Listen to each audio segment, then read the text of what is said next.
Tikrai, tada gerai, jums šitą idėją jums patiks. Įsivaizduokite, nuvažiuojate į nepažįstamą kraštą, turite kelias laisvas valandas ir nežinote, ką veikti. Ar nešaunu būtų turėti išmanę aplikaciją, su kuria galėtumėte surasti įdomų muziejų, vietą, iš kurios pasimatosi nuostabus kraštovaizdis, ar tiesiog pamatyti nueiti kažkokią tašką, kur galima labai skanios arbatos atsigerti. Skamba per gerai, kad būtų tiesa? Nebūtinai. Mes, virtualių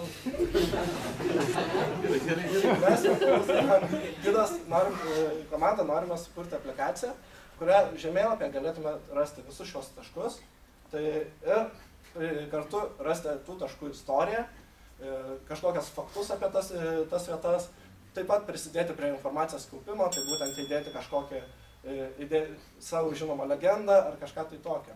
Mūsų konkurentai yra kelionių gidai, informacinių technologijų, tiksliau įvairūs informaciniai lankstinukai ir panašiai. Ir pastebėjom, kad ir muziejaus gidas mūsų dabar konkurentas. Kol kas tiek. Gerai, ačiū.